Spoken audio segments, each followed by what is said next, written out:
My name is Stan Zatkowski, a member of the admissions staff here at BC.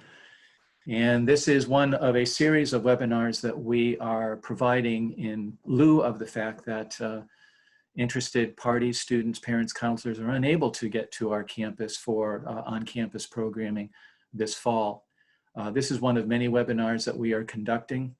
If you go to the admissions website and just follow the tab to visit, it will bring you to our virtual open house and a registration opportunity for you to connect with programming that will be continuing for the rest of the month, as well as an opportunity for you to view taped programming that has occurred already. So we encourage our listeners, our audience, to take advantage of those webinars. They focus on a variety of things, the admissions process, what is happening at Boston College this year vis-a-vis COVID and the admission environment, new programs at Boston College, changes in our admissions process in light of what is going on, as well as individual meetings with students and faculty. So again, do take advantage of those opportunities that are available to you via our virtual programming. This afternoon, my task is to kind of highlight a variety of unique populations in the admissions process and kind of do a twofold approach to those populations. First, talking about what the student responsibilities are, but also give you an idea or insight as to how we as an admissions office look at students that are applying from unique circumstances, unique populations.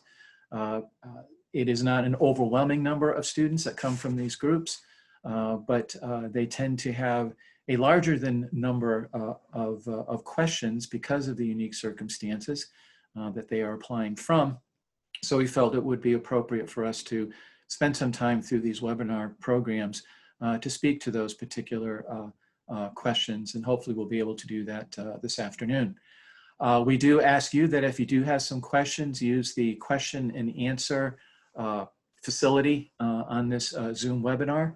I have two members of our staff in the back room, so to speak, that will answer your questions and then also send some to me that we feel would be more appropriate to be answered live. We'll try to get to as many of them as possible, but we have, and from previous experience in these webinars, realized that volume sometimes provides us with an obstacle to get to all the questions. But as you can see on this first slide, my email is there. So if we don't get to some specific questions that you might have or may remember after the presentation, feel free to reach out to me through the email. So the first group that we would like to tackle this afternoon are students that are thinking about applying to Boston College and elsewhere for that matter, because much of what I say is not just specific to BC, it's specific to that population. And the first one we would like to talk about are students that have learning differences, have a diagnosed learning disability, or might have physical challenges in terms of, okay, it seems as though we are not getting the screen shared. Okay. Let me go back. That is our title page. I apologize if you did not see that. That's me again at the bottom. My title and then my email. So if you, again, do not have some of the questions that you have posed not answered, feel free to forward them to my attention. So remember, we are in a virtual world. So we're going to talk first about students that have learning differences. And as I mentioned, I like to focus on students' responsibilities, and I'll talk a little bit about the college's responsibilities by way of the review process. So the first thing that a student should be doing, and this is not a surprise or should not be a surprise, that in addition to everything else that you're looking at a particular institution in terms of the academic program, the campus environment, everything that goes into your decision making, you should probably also spend some time looking at the support services that you think are going to be necessary for you to have at that particular institution. You know, how easily are they acquired? What is it that you have to do in order to get those types of support services and reasonable accommodations, whatever they may be, whether it deals specifically with a learning disability or something vis-a-vis a physical challenge, which will certainly have an impact on potentially maybe where you're housed on campus and the placement. So the appropriate offices need to know those kinds of things. Secondly, the whole question about self-identification. There is still a lot of debate among counselors, among students, among parents, as to whether or not someone who has a learning difference should self-identify. From Boston College's perspective, we strongly encourage it. And the reason why we do is because it not only tells us something about the student and gives us a broader perspective on that applicant, but it also gives us some insight into the student themselves, that they identify because they feel comfortable with who they are, which gives evidence of their willingness to be a self-advocate. Because at a place like Boston College, you are going to have to knock on doors and ask questions to get the kinds of accommodations that are appropriate. We're certainly going to be providing them, but we need to know. And it's not going to be a case that we come running after you saying, oh, it looks like you're having some trouble in the class. Let's talk. Certainly you'll have those conversations with an individual faculty, but something as specific as the types of accommodations that might be necessary for you, it's appropriate for you to self-identify. Now, what is self-identification? It is a statement from the student themselves. It is not a comment made by a teacher and a recommendation. It is not a reference made by a guidance counselor or college advisor and noted in some way that, you know, the student has a learning disability. We need to hear it from the student in order for it to be taken as a self-identification. So that's a critical point, that it cannot be submitted or taken as a self-identification if it comes from a third party. So that is very, very important. And again, it talks about your willingness to be a self-advocate. You need to provide testing. So certainly you can mention that you have a disability in an application, but we also need testing in order for us to get a broader context in which to review your application. And testing requirements are that it must be current, something that should have been attempted or an assessment made within the last 4 years. It needs to be comprehensive. And by that, I mean, we need to see actual test scores indicating aptitude, achievement, and information processing. It needs to be done by a qualified evaluator, someone who is a certified learning disability specialist or a licensed psychologist. And a specific learning disability must be diagnosed. You know, if we get something that says individual learning style or a learning difference, but does not give a specific definition of what that is, those two things in themselves do not constitute a learning disability. And then ideally within the context of the testing, we would like to see educational accommodation recommendations presented as part of the documentation. And what we will do with that is send that off to a learning specialist. Now, there's also the possibility of sending in additional testing, and that would be something like an IEP, proof of standardized testing that might have been taken via some kind of accommodation. And for transfer applicants, if there are any in our audience this afternoon, the proof of accommodations from their previous institution. So all that information, I'm not a learning specialist, I admit to that, but I coordinate this group in terms of getting other people involved in the decision. And we will send this information off to learning specialists at Boston College that will do an evaluation and send back information to the admissions office that gives us a bigger context in which to read a student's application. For example, if you have been to other presentations at BC, we often talk about our being very sensitive in our review process to the rigor of the program that a student pursues.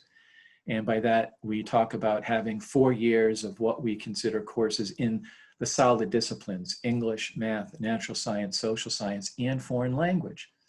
Well, for some students that have a learning disability, foreign language might be something that is certainly challenging to them, and they may not be in a position to pursue that full 4 years. So without that self-identification, without my knowledge of knowing when I look at that transcript and only see 1 year or maybe 2 years or maybe no years of a foreign language, without that information, I am not going to be too appreciative of what that transcript is saying without that solid area being illustrated in that student's 4-year program in high school. But if the learning specialist comes back to me with an evaluation and says, this is where this student's disability tends to manifest itself, it's in the study of foreign languages, I now have a context. So that's how they present the information to us. To keep in mind with that is the point that it's not the learning specialist that is making the decision on your application. All they are doing in our system, and it's probably true at other schools as well, is they're providing us a context, a reference point as to how to review a student's credentials. The admissions decision still rests with the admissions officer who is in charge of that particular applicant. So the college's responsibilities, the process of review. We need, in terms of our responsibility to the student, is provide you with the necessary information regarding the support services. You know, I told you earlier about it's your job to find them out. It's our job to provide you an easy way to do that. So for example, at Boston College, probably the best source of information is going to the homepage of our Connors Learning Center, which is a facility literally on campus contained within the O'Neill Library that offers all sorts of academic support services. And it runs from tutors to extra time on tests, whatever the documentation is that you present, whatever accommodations are deemed appropriate, it's through that center that they are going to be provided. So if you do have some time at some point, it's the Connors Learning Center. I know I should have put its address up there, but follow that on our website, and they do a very good job in explaining what types of services are made available or are available at BC for students that require them. Application of consistent admission to standards. So what do I mean by that? Well, when legislation was passed many years ago, specifically to protect the rights of students that have disabilities, one of the items that was mentioned in those protection of rights is that no prejudice will be applied to a student's application if they have a learning disability or something along those lines. But the legislation does not require us to change our standards in terms of an admissions decision. So what I mean by that is, hypothetically, let's say a school requires a 95 average for a student to get into a particular program. That's kind of their cutoff when they're reviewing an applicant.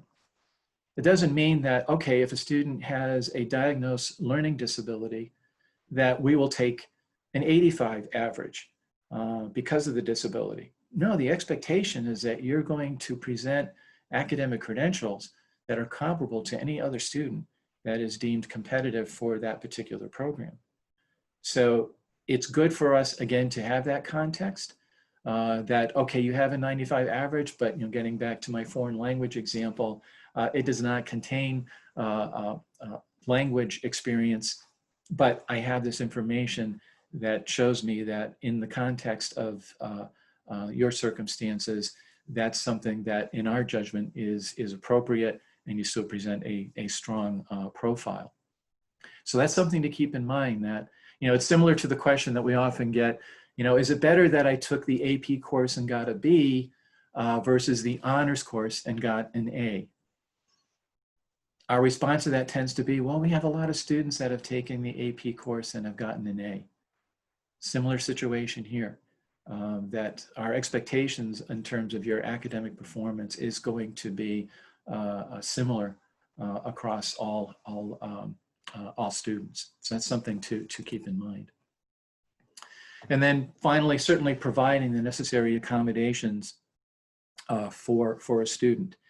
And if a student enrolls, any institution is legally required to provide the types of accommodations that are deemed appropriate vis-a-vis the documentation that a student presents on their behalf. And this runs from academic support services and appropriate accommodations in that regard to dietary needs, if it's something along those lines, residential, life placements, programming, learning strategies, and the like. Now I'm going to put a quote up here that I received from one of our learning specialists at BC. And it's something that is rather consistent, at least with our student population. And the fact of the matter is, the majority of students that are getting services for learning disabilities are students that did not get those services or felt that they were necessary until they arrived on our campus. That during their high school years, they were able, through their own innate abilities, desire, investment, stick-to-itiveness, that they survived and performed well. But what happens at the college level is that things sometimes change in terms of academic expectations and the way through which the learning process occurs on campus. So I'll read the quote.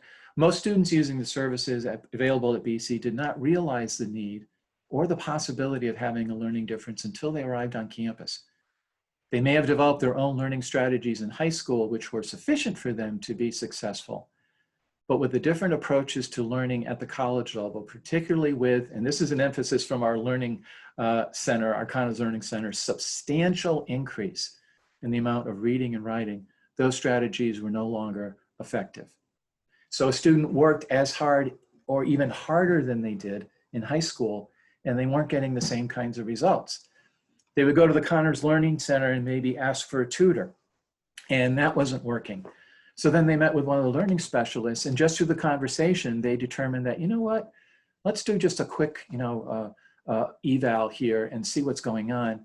And they start seeing tendencies in the responses to that evaluation saying, you know what, you should probably have a full workup. And we find out that the student does have a learning disability, and it's manifesting itself now at the college level. We then come in and provide the support services and learning strategies to ensure that that student is successful. So that's kind of the nuts and bolts of what someone who does have a learning disability should be thinking about. Certainly the availability of services, being as comfortable with who you are and being a self-advocate, and evidence that through the application. And then in turn, the college's responsibility to review you as we would any other candidate within the context of the information that we have on your behalf, apply consistent admission standards, and then realize that you are going to be considered as competitive as any other student based on all the information that's presented on your behalf. You are not discriminated against in the admissions process by any means. Homeschooled students. An interesting group. Their numbers have slightly increased over the recent years. The reasons why students do the homeschooling route does vary dramatically. Some feel as though they're not pleased with the access that they have to education within their own communities. Others feel as though they have exhausted the academic program at their particular school. I'll see some students that their entire 4 years or their entire 12 years of education is homeschooled. Some will be a portion of it where maybe it was homeschooled through 8th grade and then 9th through 12th it was in a traditional environment, or Freshman and sophomore year, it was traditional. Junior and senior year is homeschooled. So we see a variety of reasons, and that will be a point that I'll bring up momentarily, that makes this population unique for a variety of reasons. So the first and foremost point that a homeschooled student needs to present is the reason for homeschooling. This usually comes in the form of a statement made by the head of school, which tends to be mom or dad in most cases. So we're looking for the benefits of this homeschooling or this decision to be homeschooled, how it's organized, what is the focus of the academic program at the school. And that kind of relates directly to the next responsibility, and that's the presentation of academic information. Now think about it. When I read an application from a local high school, I already have a kind of base level information that this student is applying from a high school from a particular state. So I know there are certain graduation requirements that are applied at that particular school. That school has appropriate accreditation.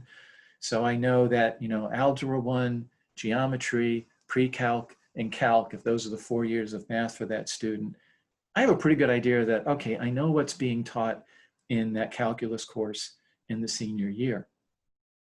When a student applies from a homeschooled environment, I don't have that necessarily base level of information. So it puts a little more of an onus on the student to present themselves in such a way that I feel comfortable knowing about their academic program, so I can make reasonable comparisons between what they're doing as a homeschool student and what I am seeing from the more traditional environment. So what does this include? Certainly transcripts, so listing of courses, the grading scale, if there is one. Some homeschooled students just present things like proficient or proficient plus or pass fail. I would say personally, I would like to get more gradation in how much of a pass or how successful a pass that was. So providing us some information on a grading scale. Course descriptions. Now I mentioned earlier that yes, when I see someone coming from a traditional environment, Algebra 1, geometry, pre-calc, calculus, knowing what's contained in that, I might see those same labels on a homeschool transcript, but I need to see something a little bit more. You say you took calculus, tell me about the text that you used. How many hours a week were you in that calculus environment? Embellish in the sense of the type of information that is behind that particular course, because that's very, very important to us in order to kind of level the playing field between the knowledge that I know naturally from a typical applicant versus the foundational information that needs to be developed by that homeschooled applicant and when they present their case. So course descriptions, the texts that were used, reading lists. You took American Lit, but what does that mean? What types of books did you read? How much writing did you do in that class? If you're taking a lab science, I'd like to know a little bit about the lab details. Was this a lab that maybe you had access to at a local high school and you could come in and use their facility, or maybe a local college or community college, or was it in the kitchen? So I need to know those kinds of things in order to give me a sense of, yes, you took chemistry and it was a lab science, but what did it actually entail? Testing. This is a toughie because quite honestly, as is the case with any student at BC, prior to this year, we required an SAT or an ACT. And I was able to look at a standardized measure. And by that, I mean, I know that an SAT or an ACT that was offered in our backyard in Chestnut Hill, Massachusetts, was the same as a test that was offered in Hong Kong or LA or Dallas or Chicago. And certainly those scores were seen in the context of the other information that I had. So I know a homeschooled student having taken an SAT or ACT, same test, and it provided me another context in which to review that student's credentials. You know, they have an A average. Okay, how does that look on an SAT performance? How do they compare? You know, is there an extreme difference between those two pieces of information as to what my expectation would be for a student that has an A average and what looks like to be a very, very strong program, and then what happens on that Saturday morning with an SAT or an ACT? Well, we're test optional this year. So for a lot of students, homeschooled and otherwise, they may decide that they don't want to submit a standardized test, or they, by the difficulties provided by what we're dealing with this pandemic, they just did not have the opportunity to take the exam.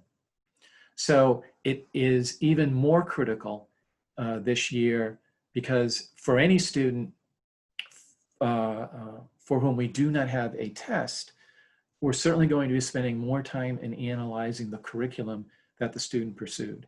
So that transcript's importance in terms of the information that provides is going to be even more heightened for students that we don't have a standardized measure which to provide us with context. So it's going to be even more important this year for a student who's coming from a homeschool environment to be as proactive in explaining about their homeschool environment and the academic program that they pursue. Third-party cooperation. What do I mean by that? Well, if you're truly in a homeschooled environment, the statement about the homeschool, like I said earlier, is likely going to be coming from mom or dad. Your letters of recommendation, teacher recommendations, are going to come from mom or dad, because they are the ones that are serving as head of school, director of academic program, director of college advising and support services. They are also director of transportation and likely director of dining services at your particular school. It's great. And most recommendations we get from parents in this context are pretty balanced. They're a little bit critical sometimes, but for the most part, let's be honest, it's mom and dad that are writing a letter of recommendation on behalf of their son or daughter.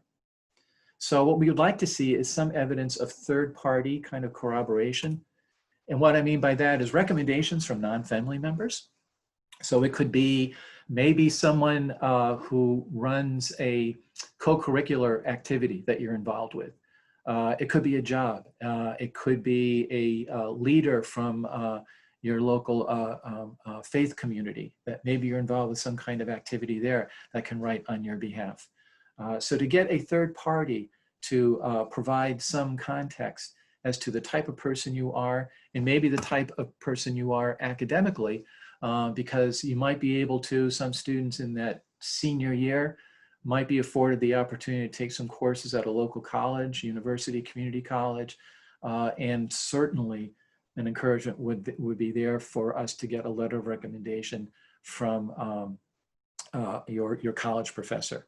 Someone, again, outside of the family and the homeschool administration. We're also going to require evidence of high school graduation. And I think on our website, we have a statement along the lines of a high school diploma or the equivalent is required in order to enroll at, and I put X's there because this is a statement that is not only applicable at Boston College, but at many institutions. Looking at other websites, they're basically saying the same thing. We accept any high school diploma recognized by your state. Now, some states might be a little more specific as to what that actually means.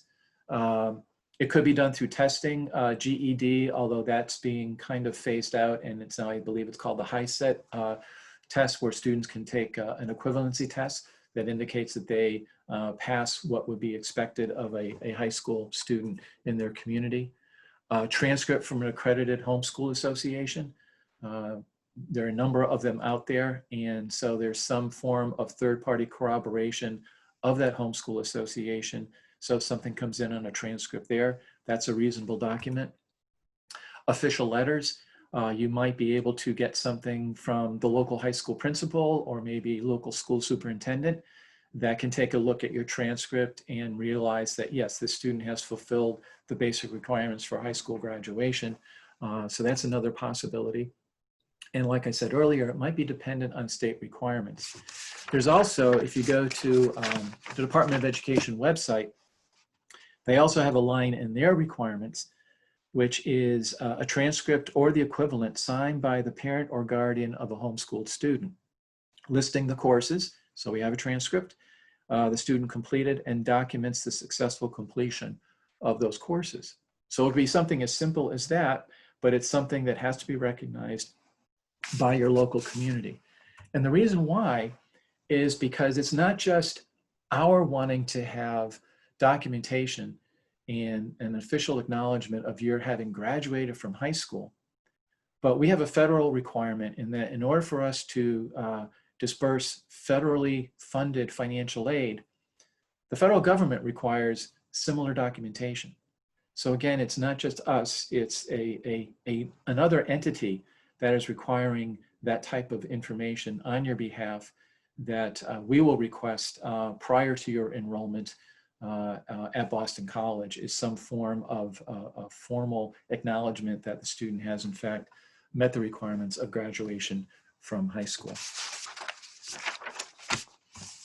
So the college's responsibilities, evaluation of credentials, as I mentioned earlier, it's going to be critical for us to have as much information on your academic program as possible so we feel comfortable in making those decisions. Because normally we will look at an applicant and kind of see how they compare with their peers at their particular institution. But then we take the next step in saying, how does that one person, all things considered, compare against other students that are applying from across the world, not just the country, from across the world. So it's a two-step process in terms of the comparisons that we make when we're reviewing an application. It's the rigor of the program and how it's presented, comparisons made against the entire applicant pool in light of that, and not just the program, but certainly the subjective things. We haven't even talked about, the students' responsibilities vis-a-vis the essays, outside activities. So we're looking at all of those things as part of your application. And it gets down to the subjective versus the objective. The objective being your academic performance, the type of program that you pursued, the information that we have on that side of the equation, and then the subjective. How do you come across in your essay? What are the types of things that you get involved with? How does it seem as though this homeschooled experience was good for you? And what are the kind of traits that we see evidenced in how you present yourself in your essay, and how do others present you vis-a-vis their letters of recommendation and similar pieces of information? So that's the kind of lion's share of information for homeschooled students. And the point, bottom line, is to be as forthcoming on your academic program as possible and help us understand the scope and depth of the program that you pursued over 4 years so that we can make reasonable comparisons between that and against those that are coming from, say, a more traditional kind of environment. This last group, recruited athletes, I'm not going to be spending a lot of time on this group because actually this coming October 8th at 8 o'clock, we're also going to have another program, another webinar on athletic recruiting and resources that will be produced by other members of our staff that will certainly go into more detail. I think my job today was just to cover it from a position of about 30,000 feet and some of the highlights that you should be aware of as a recruited athlete, particularly for students that are looking at D1 programs, such as the programs that we have at BC. So the student's responsibility, bottom line, complete your application. Now that seems like, a no-brainer to use that term, but we need to see a full application. We are expecting of all of our recruited athletes a full common application, essays, recommendations, transcripts, they too, optional test scores, but we need to see a full application in order to make an admissions decision. You know, the coach may love you. They want to have you on their team. But my job is not to evaluate how far you can throw a ball, how far you can drive a golf ball, how fast you can run. I'll read applications and I'll see sometimes on a student their athletic resume, and I'll see the times and the distances, you know, in track, long jump. I did that in high school. I thought I was pretty good. But seeing some of these numbers, I know they're better than mine.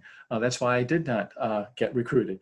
But I'm not in the business of evaluating your athletic credentials. That's the coach, that's the athletic program.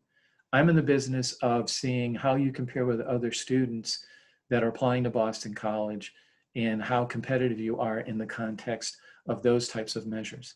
And in order for me to do that, I need to have a full application on your behalf.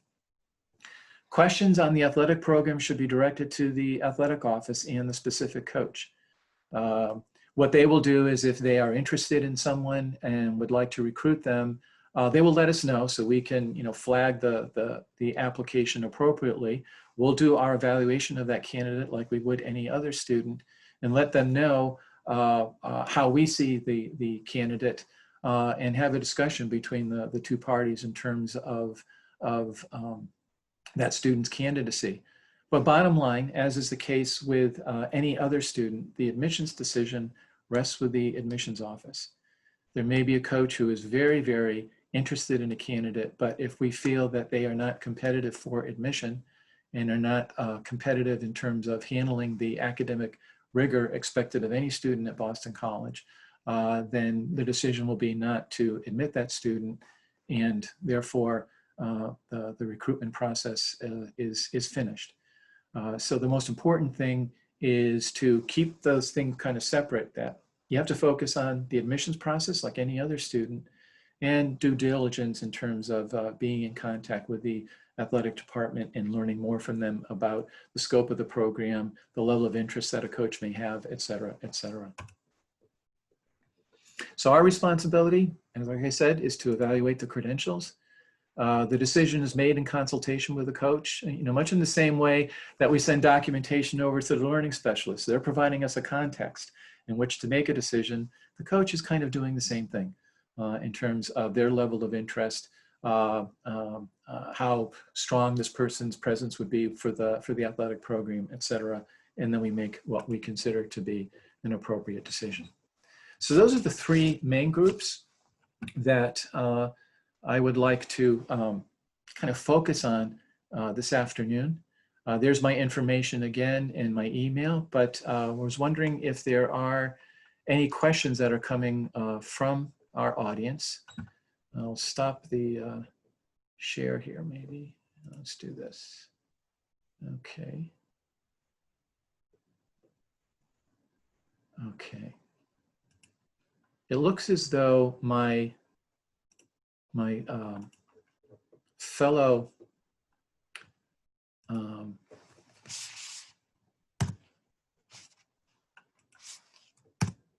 staff have done a pretty good job with the questions that have been coming in from the audience.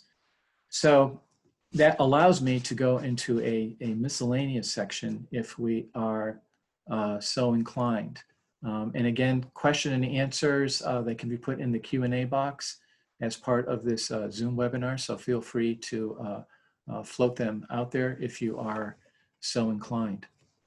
But there are some other, not unique populations necessarily, but unique circumstances that students may present, or maybe parts of their application. So we can go through a few of those if you'd like. That may prompt some more questions from our audience. Discipline statements. Variations on a theme and various approaches for individual school systems. Some will report disciplinary actions taken against a student, suspensions and otherwise. Others will not. We would prefer that a student come forward with that information in the admissions process and actually look at it as a teachable moment, describing what the incident was, but giving us some perspective on what you've learned from that experience. And it could be something that is seen in your favor. Even though there was a transgression, we now have your side and what you've learned from that experience. So don't be necessarily seeing that as a mark against you, because for many students, it can be a learning experience, and how it's presented in the application would or could eventually be seen as a positive circumstance, but a positive piece of information on your behalf, again, taken in context with the rest of the admissions information we have on your behalf. Supplemental information. What I mean by that is additional items that don't necessarily fit the common app inside the box type of format. Some students ask, is it good to send in additional recommendations? Be careful with that, because many schools will have specific ceilings on the number of letters you are to submit. I can think of one school that only wants one teacher, one college advisor, and that's it. And in fact, I think they say on their website that if you send in any more, it's not going to be well received. At BC, we tend to have a letter of recommendation from a college advisor, a letter of recommendation or two from teachers. If you want to go beyond that, I just would recommend you're doing it cautiously, in that it should be a letter, if you do that, where the piece of information or what is being discussed on your behalf is something that's not going to show up elsewhere in the application. If it's just an affirmation of what we already know on your behalf, it's not necessarily going to be something that affirms our impression of you, because it's the third, fourth, fifth time that I'm seeing that same piece of information. We will entertain close to 30,000 applications this year. And while we want to spend as much time as we think is appropriate with an application, if I have to frankly spend more time, because we will read everything that comes in on your behalf, but know that the last 10 minutes of reading an application, I already know all that stuff, but it just comes in a different format in the form of another letter. That's not a good way to go in that regard. Interruptions during high school career. We have a lot of students that will be presenting an academic profile that is not just one school for 4 years. We've had instances in the past where students have been to 4 different schools. Certainly transfer population. We might see students hailing from more than one college or university and applying for full-time study at Boston College. So if there are interruptions during the high school career, and if there is a specific reason for that change, the Common App allows you to describe that, and that's something, again, that we would like to know about, because potentially it could have an impact on your coursework. You might come from one state that had a particular sequence of math, and then when you get to your new location, and maybe it was a job change with one of your parents, that you were no longer in the same sequence, and you couldn't take that next math, which we would have liked to have taken had you stayed at your original high school, and it's just the nature of the circumstances. We would like to know about that, because we would normally take a look at the transcript and see, gee, it seems like that would be the next appropriate course, but they're not taking that. Usually your guidance counselor or college advisor would talk about the transition and some of the things particularly related to academic program that may have thrown some curves, but it's good for you to reiterate that in your own portion of the application. Courses taken while in high school, dual enrollment. A lot of students do have the option of taking college courses in their senior year.